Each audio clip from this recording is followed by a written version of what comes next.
Welcome, everyone. We are so glad you're with us today, and we are so excited. We have Joe Herrera, and he is in Las Vegas. And one of the things that I love about him is he believes that you shouldn't represent both sides. So he doesn't ever represent both the buyer and the seller because he wants to make sure he represents the client really well. And he has a motto called, "Don't worry, I'll take care of it." And his clients love him for that. He is a founder of a group called the Joe Taylor Group that he put together with his partner. His first name is Joe. His partner's name is Taylor. So that's part of the Joe Taylor Group out of Las Vegas. So welcome, Joe Herrera. Thank you. You're like one of the only people who've ever said my name correctly.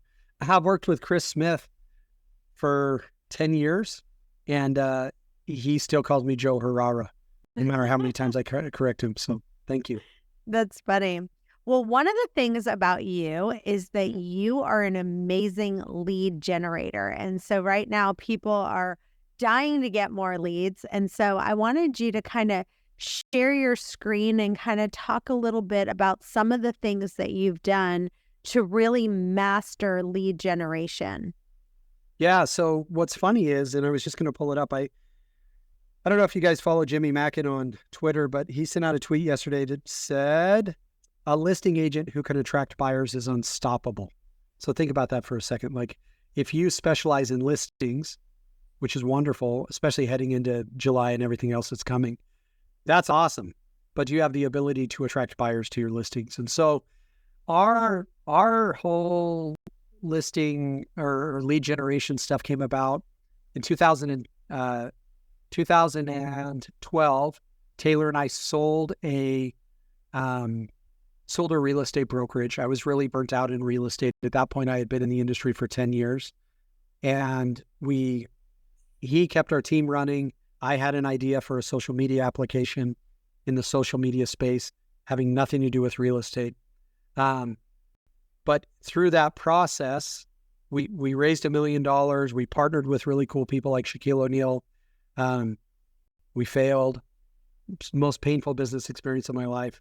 When I got back into real estate practice with my partner, I was like, dude, I just can't do the same type of real estate we've always done.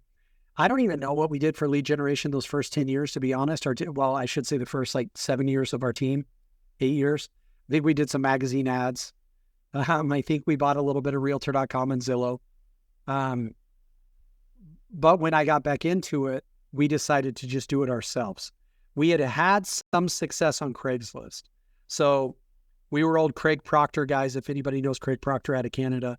And we just came to realize that there was so much power in this emerging social world in a real estate professional being able to put a piece of content out there to connect directly with consumers. Chantel, I don't know what your experience has been, but if you're anything like me, back in the 2004, 5, 6, 7 range, if I wanted to reach consumers, I had to use a professional marketing person. So I had to have somebody design a magazine ad. I had to have somebody author a radio commercial. There just wasn't a channel. Craigslist was kind of that first channel for us to connect directly with consumers. So our choice when I got back into real estate in 2014 was to use Facebook. And the very first ad we ran, we had a short sale, which some people in the industry don't even know what that was. But back when people couldn't afford to sell their homes because they were underwater, you'd negotiate with the bank to sell it for what it was worth, and they would forgive the difference and whatever it was. So we had this beat up old short sale that we tossed on Facebook. And when I put it up there, I was like, I'm not going to tell anybody where it is. I'm not going to tell anybody how much it is. They're going to know that it's in Las Vegas. And I think that first ad we ever ran, we spent $150 and generated 30 incoming inquiries. It was crazy. So it was $5 per inquiry, where Zillow and Realtor.com wanted $300 or $400 a piece. And so fast forward now to 2024, I'll pull up our screen. Our team is based out of Las Vegas. We've been running ads for 10 years. We did kind of slow down over the last 6 months, and I could talk about that if you'd like. But over the last 10 years, what we've done is we've generated we have not bought a single follower. Like, we haven't gone on to any website and purchased followers. We have 21,000 likes, 22,000 followers on our Facebook page. Our Instagram has like 13,000 followers. But more importantly than that, we generated 150,000 leads in Las Vegas.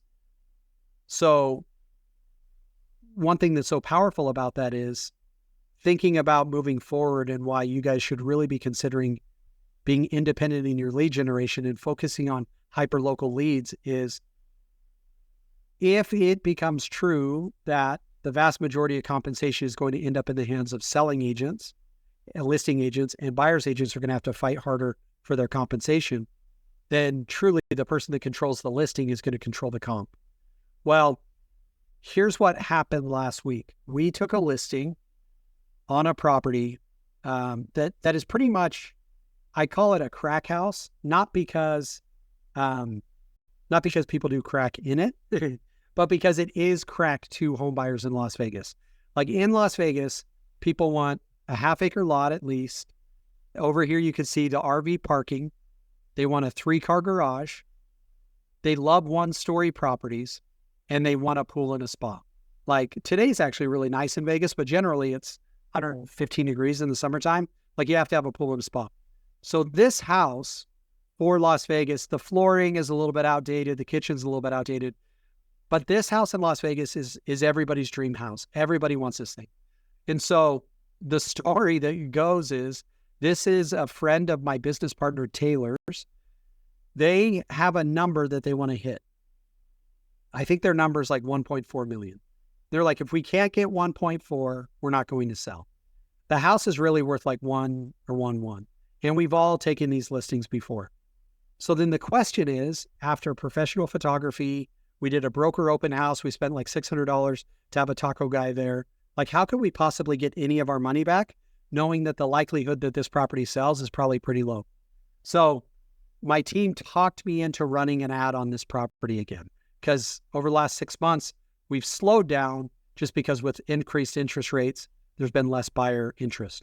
So we ran this ad in Las Vegas, and we've got 146 likes, loves, and wows, 185 comments, and 3 shares. What we did was we spent $400 on this ad, and we generated 40 leads. So the cost per lead is $10 a piece. So far, out of those 40 leads, we have 2 listings, local listings that are pending to come on the market, and 3 pre-approved buyers. And so while the likelihood we sell this property is relatively low, we've turned 5 potential, probably 2 or 3 actual transactions that have nothing to do with this property from the marketing of this property. And so why is local so important? Because moving forward, if listing agents are going to control comp, I want as many local listings as possible. So the only way I get local listings is I work my sphere of influence, I door knock, I hold a bunch of open houses and hope neighbors show up, or I get local buyers who probably can't afford this house to inquire on this house, knowing that 60% of them, based on our historical data, also have a home they need to sell. So scroll down just a little bit, because I want to really break down. Number one, the only thing you really kind of highlighted is that it's just listed. You talked about these are in Las Vegas. These are all the things that people really want. They love a 1-story home. They love 5 bedrooms. They love a 3-car garage. They love RV parking, and they love a pool and a spa. So you're saying in Las Vegas, those are the most important things. So that's all you said. And you said, hey, comment below for price and location. And I think that's what happens with a lot of people. It's like, my mom always used to say, if you give the milk for free, who's going to buy the cow? And obviously she's talking about something else. But if the truth really applies here as well, right? Like, if you give them the price, you give them the location, You're giving them everything. They don't need you. Right? No, you're 100% right. So that the way to think of this, again, using a dating parlance, is to say, like, now I've been happily married for 22 years, but if I found myself in the dating pool again, and I got on a dating website, I would talk about everything great. I love to travel. I'm an entrepreneur and a business owner. I'm financially independent. I enjoy exercise, right? Like, and then people go, well, okay, first of all, where do you live? Second of all, what happened to your ex-wife? And third of all, do you have children and how old are they? Like, they would want to know all those little details, but I may not start with, which it is not true, but hey, my ex-wife's crazy. I've got a newborn baby and I'm, like, my credit sucks and I have no money. I would never start with that. You can stop sharing real quick, Joe. So that's awesome. I love that. Now, I want you to talk about, are you still doing Facebook leads right now, or yourself, or are you doing them through another platform? And talk about kind of your opinion about Zillow and Realtor.com for leads versus teams versus individuals. Yeah. So I'll talk about the Realtor.com Zillow stuff first. Here's why Zillow is a hard sell for me as a team leader. I have not opened a door for a potential buyer in probably a decade. I haven't even listed a home in 5 or 6 years. So, welcome back, Joe. Thank you. Not sure what this is, but I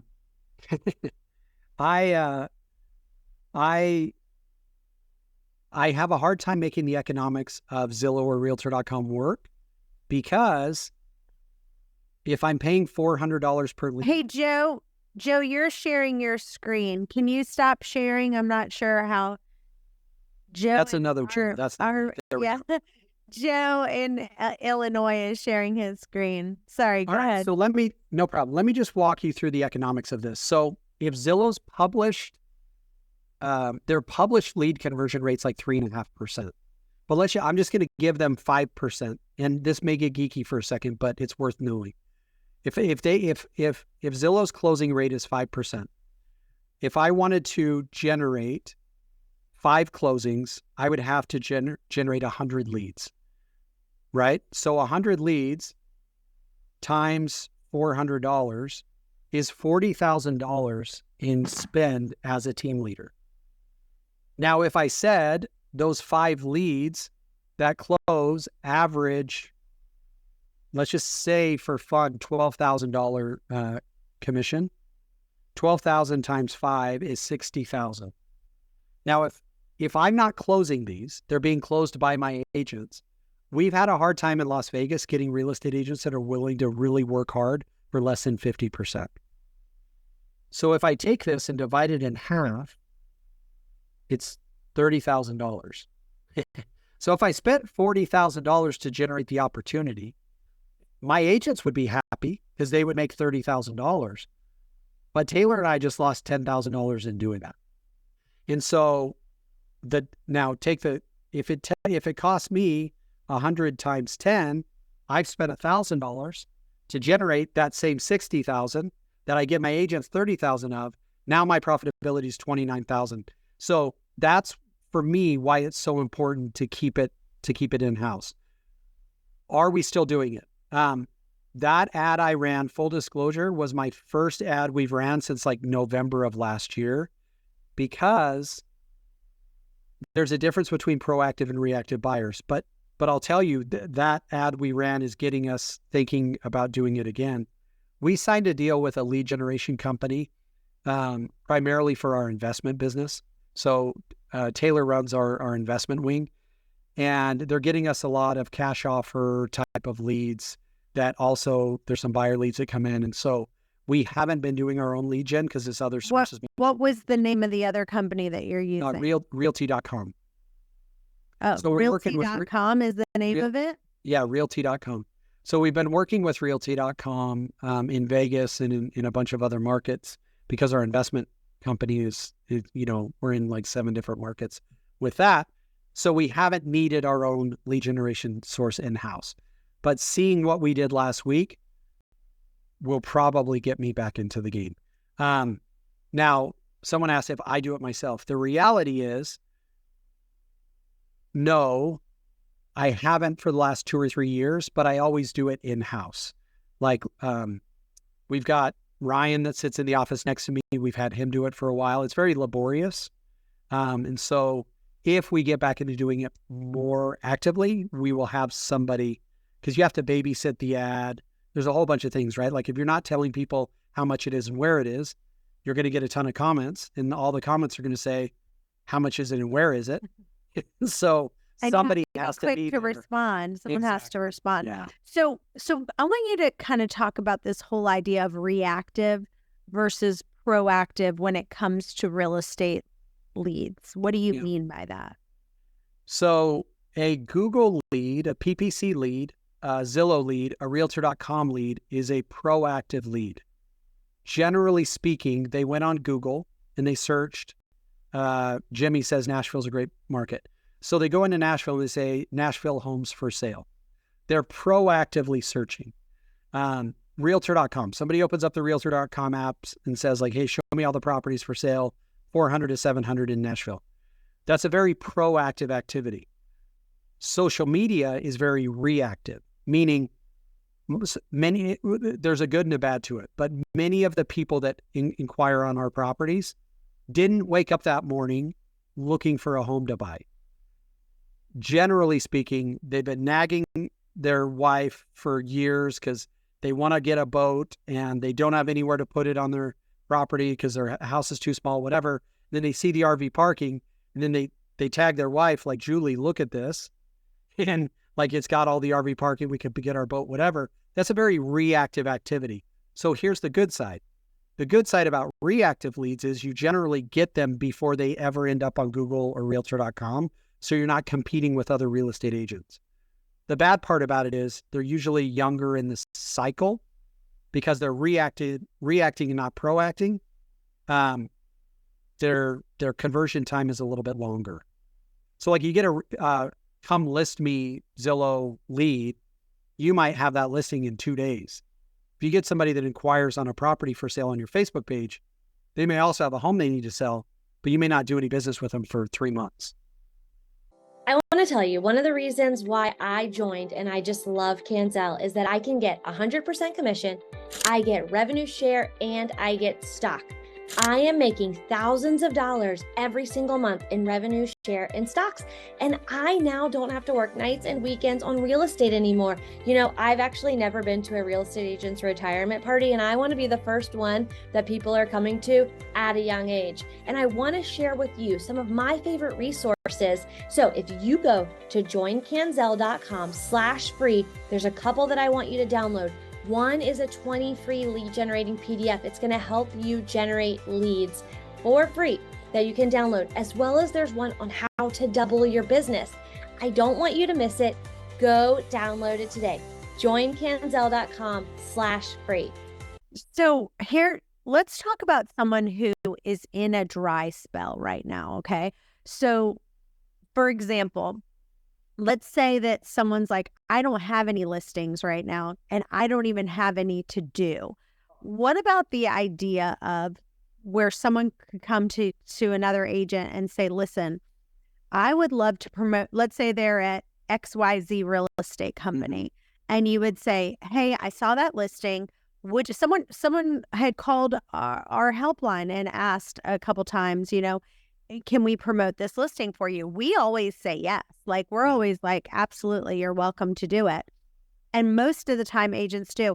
What can they do if they don't have their own listing to be able to promote it on Facebook? Any other ideas? So there's two sources. Number one, you could go to new home builders. And to be honest, if they're not a local home builder, you could just do it. Like any of the national builders, Lennar, KB, Toll Brothers, whatever, we'll just, if they have standing inventory, we just put them on our Facebook page. Like you're never going to get a home builder like, how dare you, promote us for free. But very much like you said, so here's what matters. Like, the property matters so much more than anything. So, When you look at the hierarchy of clickability on the internet, the most clicked upon image on the internet is attractive people. Like there's a reason why every commercial you see has attractive people in it. Number 2 are housing related ads, meaning kitchens, pools, exteriors, master bathrooms, master bedrooms, whatever it is. Like that's what people love to click on. And then number 3 is food. So finding attractive properties, regardless of who lists them, is priority number 1. And so we've done for years. I mean, we generated 150,000 leads. We probably have ran 5,000 ads, 2,000 ads, whatever it is. And of the 2,000 ads we've ran, I would say 1,900 of the homes were somebody else's house.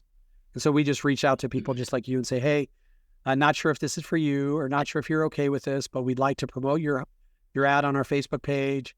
The good news is it's going to get so much more visibility. We average 10,000 views on each property.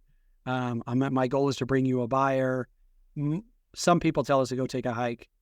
I'd say it's probably 30% of people are okay with it. The funny thing is, as we've year after year after year now, we've done it for so long that we have agents reach out to us. Like they know our ad box, they know what we're willing to run. And so we'll have other companies reach out to us and say, hey, Joe, will you take a look at this property? We'd love to have you guys run an ad on it. So I would either just grab new home builder stuff or reach out to people in your office or out of your office. You just got to make them feel comfortable, right? You got to say like, hey, I'm going to give you credit. So if you look at our ad, it'll always say listing provided by so-and-so at such and such real estate company. Now, when you're spending money, you could be concerned.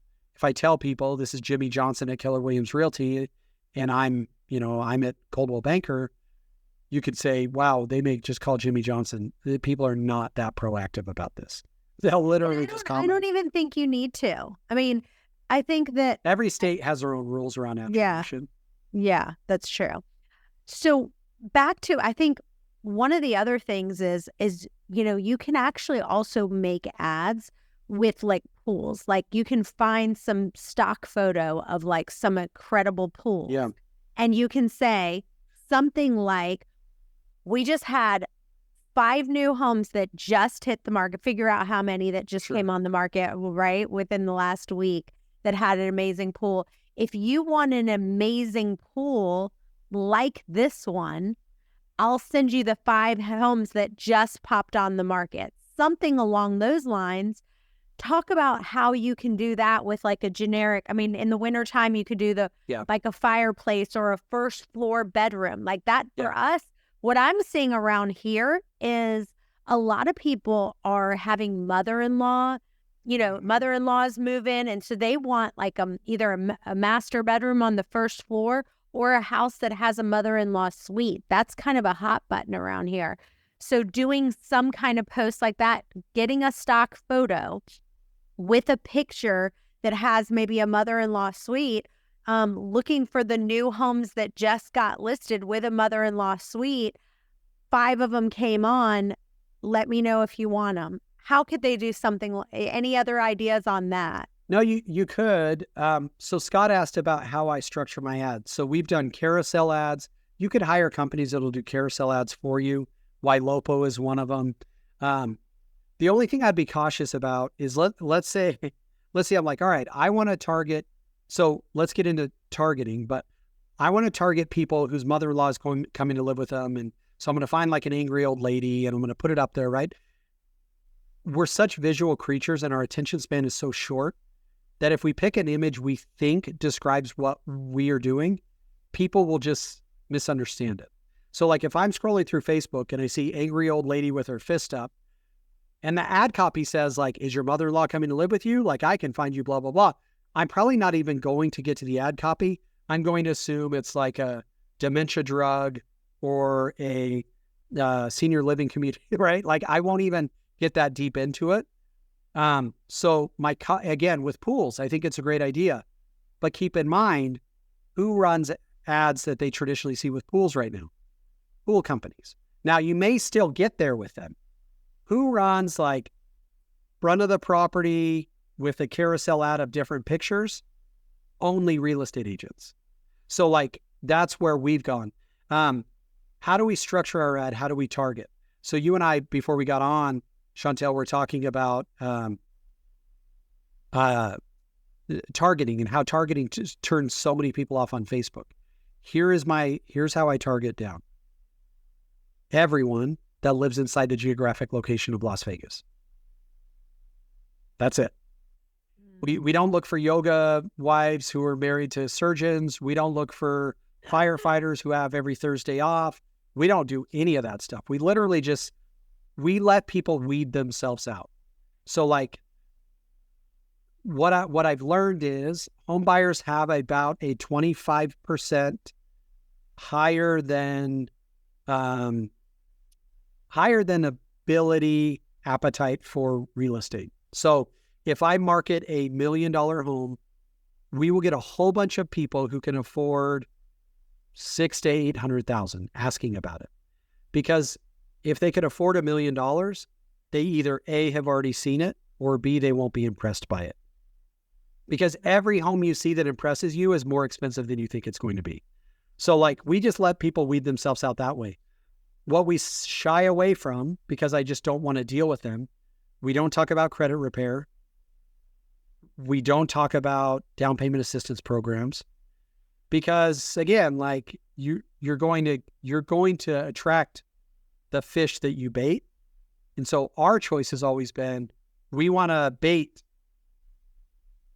50 to 100% above median value, hoping to get 20% above median value sellers that are going to spend 40% above median value purchase. Not to say we never end up with first-time home buyers or down payment assistance or credit repair, but like if you want to generate a lot of leads really cheap, go on your Facebook page, put up $1 million house, and just say like credit repair available, down payment assistance programs, and you'll get 1 million people that ask you about it. But you're just going to get 1 million problems and people that can't actually execute. Love it. Well, we're almost out of time, but I want to end with this. One of the things that you are really good at is you've kind of partnered with that book of exactly what to say, the magic words for influence and impact. Talk about one of the things that you would give people advice on how to really be able to listen and be able to listen to the clients on what they're looking for. Yeah. So I got involved with Phil Jones 2 years ago. I've known him for a long time. He and I spoke together in Boston at a real estate conference. And at the time, I just wasn't ready for what he had to say. But the reality is the number one complaint that consumers have about us as real estate professionals is we don't listen. So it's ironic that there's a book called Exactly What to Say when the premise of the actual book is exactly how to become a listener. And so there's 4 basic cornerstones that Phil talks about all the time, which is number 1, people do things for their own reasons, not yours. And so rather than LP Mama, we should probably start with like, hey, help me understand why you're looking for a home in 2024. Like, help me understand, what made you reach out to me about this property. Help me understand what you like specifically about this property, right? Like, number 2, the person asking the questions is in control of the conversation. And so, like, it's super important that we realize that if we really want to connect with consumers, the ultimate way to do it is not by telling people, but it's by asking people.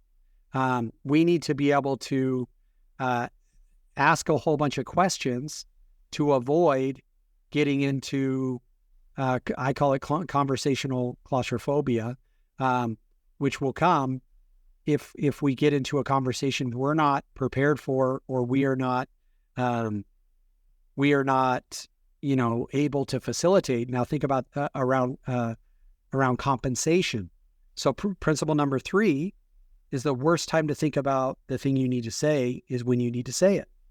And so it's like, if one of my agents, if a client hits me up and says, hey, can we talk? If my wife hits me up, says, hey, can we talk?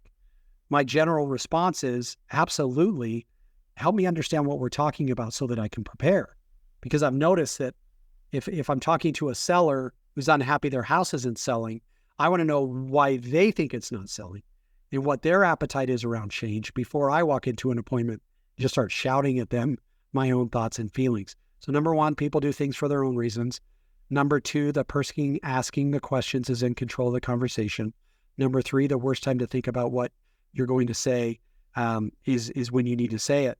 And then last but not least, like, we should be insanely curious people. So curiosity is the fuel for great conversations. Now, the reason I get into all that is because our industry is broken. We're all so used to the Tom Ferry, Mike Ferry, Buffini scripts that we've been given, and a lot of us have built our careers on them. But keep in mind, our careers are one where the consumer says, nobody listens to me. So Phil Jones's mission, and what I've tried to help him with a little bit, is at least in the real estate space, he's not real estate specific, but is helping us as real estate professionals just become great listeners.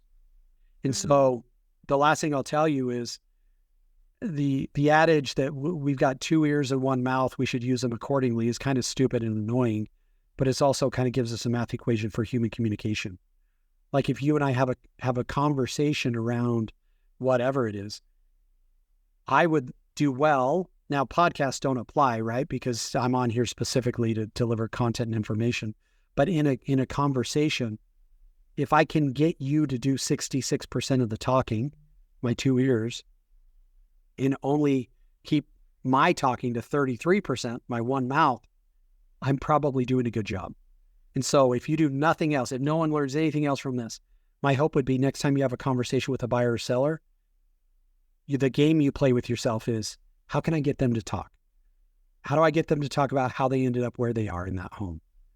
How can I get them to talk about their current enjoyment? Do they love it and what their favorite things are? How do I get them to talk about their hopes and dreams for the future? And if you could do that, get them talking 66% of the time, you're going to win. I love it. And I think, and I'm going to go get that. I actually bought the book, haven't read it yet, but someone told me that he also has kind of some magic words in there, right? Like he'll say things like, I'm not sure if it's for you, but, or would you be open-minded about giving this a chance? Or talk about that for just a second. Yeah. So you and I talked briefly about agent attraction. We moved our brokerage over to another company with 80 agents, and we now have almost 3,500. And how have we done it? Well, a lot of it is calling friends of ours and saying like, hey, I'm not sure if this is for you, but who do you know that may blankety blankety blank, right? So I'm not sure if this is for you. All the pressure's off. Who do you know rather than do you know anyone? So if I ask you, do you know anyone that whatever it is, you're probably going to go like, you know what? Nobody comes to mind. But if I say, who do you know that? You're going to say, I can't think of anybody, but I'll get back to you. Very different, right? And so with consumers, imagine sending a text to a potential buyer and saying, hey, Billy, this may not be for you, but who do you know that's looking to get a great deal in Vegas on a half-acre property with a pool and a spa and a motivated seller? And you send him 3 pictures. The worst thing he's going to say is, how much is it and where? He's not going to go like, I don't know anybody. He's going to go, how much is it? Where is it? Because why wouldn't I want it? And that's kind of, there's so many magic phrases. Help me understand. And how important is it? And, there's how open-minded are you? If you ask people, if I would have, started this call by just saying like, hey guys, how many of you raise your hand if you consider yourself open-minded? Most of the people on the call would raise their hand because no one wants to be considered closed-minded. But what have I done by doing that? I've gotten their buy-in that for the rest of the call, they're going to keep an open mind. And so you could do that with a seller. Like, hey, I know you're thinking of selling your home. How open-minded are you for me to share a couple of things that have helped me, help my last 5 sellers get the price they want, on the terms they want, on the timetable they're looking for? They're going to go, yeah, tell us. What did you do? All right, well, number 1, we painted the house. Number 2, right? And so it's like, Phil is just a magician at all that stuff. And so I would say read the book, but keep in mind, like, it's going to expose you because it's exposed me to how poor I am at human communication. Yeah. But I'm constantly practicing, which is kind of what Phil has got me to do. I love it. Well, you have wonderful communication. I've really enjoyed this talk with you today, Joe. I want you to tell listeners, what is your website so they can find you and find out more about you? So the best way to communicate with me is through Instagram. It's just at Joe Herrera, Herrera. Feel free to check out our team Facebook page, which is Joe Taylor Group. The JoeTaylorGroup.com. Websites, I don't know. Websites to me are kind of dead. Landing pages matter. I don't know that websites do that much. But Instagram is my preferred mode of communication. I'm generally responding to Instagram messages faster than I respond to text messages these days. I love it. And tell everyone the name of the book, the Exactly What to Say. Well, I'll just say it. It's Exactly What to Say to Magic Words for Influence and Impact by Phil M. Jones is a really good one. Yeah, so there's two modes of it. There's just the general exactly what to say. He did do an exactly what to say for real estate agents, co-authored with Chris Smith and Jimmy Mackin. That gives you at the back of the book, the cool part there is goes over a lot of if I was to take a listing, if I was at a listing appointment and somebody said, will you, so-and-so's going to list my home for 1%, will you match that rate? What would you say? And so I would now, having worked with Phil, I would say, well, let me ask you this, Bob. If I'm willing to match that rate, will you list with me today? Right, absolutely. Well, help me understand why you'd pick me over Sally, who's willing to do it for 1%. Writes down all the things. All right, cool. And then, so all I'm doing now is creating the gap in value between 1% and 3% or whatever it is. So he's got some exercises you can walk through in the back. It's a brilliant book. I love it. Thank you for listening. If you enjoyed this episode, please subscribe, leave a rating and a review so we can get this out to more agents. And tune in next week for another power-packed episode. This is the Millionaire Real Estate Podcast.